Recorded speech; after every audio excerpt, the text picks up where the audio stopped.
قديسة جميلة بتشفع للمكفوفين، اسمها القديسة لوسيا. لوسيا أو لوسي ده اسمها ومعناه نور أو منيرة.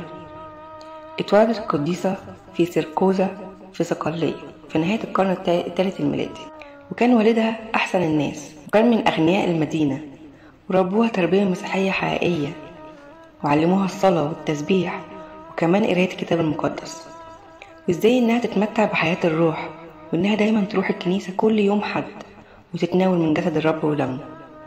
والدتها زي اي ام نفسها تفرح ببنتها وتجوزها، لكن لوسيا اتربت في حضن الكنيسة وفي حب المسيح، وللأسف مات والدها وهي صغيرة جدا، كان عندها 6 سنين. وتخيلوا وهي في السن ده والدتها تختار لها عريس شاب أخلاقه كويسة لكنه كان وثني، وفكرت أمها إنه لازم يكون مسيحي عشان يتجوزها. ولما حست القديسة باللي بتفكر فيه أمها طلبت منها إنها تستنى عليها شوية وتديها كذا سنة عشان تفكر في الموضوع وتاخد قرار، فالأم وافقت. لكن الشاب قعد يزن عليها كتير جدا، وفي الوقت ده لوسيا كانت بتصلي ليل ونهار بدموع عشان المسيح ينقذها من التجربة دي. بعد فترة تعبت والدتها جدا، فتشفعت القديسة لوسيا بالقديسة أغاثي اللي ظهرت لها في حلم وقالت لها إنها تطلب من رب المجد فهيستجيب لطلبتها. وفعلا قامت وصلت صلاة حارة جدا بدموع، فاتشافت والدتها في الحال ووعدتها إن هي مش هتجبرها على الجواز من الشاب الوثني. وبعدها راحت هي ووالدتها باعوا ممتلكاتهم وادوا فلوسها للفقراء. لكن في الوقت ده الشيطان اتملك من الشاب الوثني واتغاظ جدا، فراح قال للحاكم بسكاسيوس عليهم، فالحاكم بعت كل جنوده وقبض على لوسيا. فقعد يكلمها شوية ويعذبها شوية لغاية ما أمر الحاكم إنه يبعتها لبيت الخطية، لأنه كان معجب بعينيها جدا وكان بيحاول يقنعها بكل الطرق إن هي تعمل معاه الخطية. فرفعت البتول إيديها للسماء عشان تستغيث بالسيد المسيح له كل المجد، وبعدين راحت قلعت عينيها ورمتهم في وش الحاكم.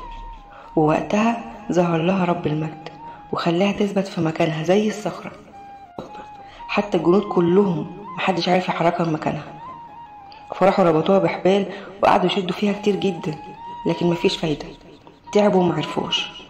بعد محاولات كتيرة جدا في الآخر قدروا إن هم ياخدوها ويرموها في النار، وكانت عمالة تصلي وسط النار وخرجت سليمة.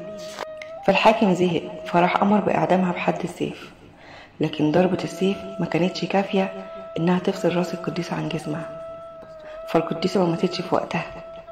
فكان في بعض المؤمنين واقفين في الوقت ده، فأخدوها البيت قريب وجابوا لها قربان فأكلت منه ورقدت بسلام. وده كان في يوم 13 ديسمبر في بداية القرن الرابع. الكنيسة في السويد بقى بيحتفلوا بعيد القديسة لوسيا في اليوم ده بطريقة حلوة جدا. الاحتفال بتاعهم بيكون على شكل ايه؟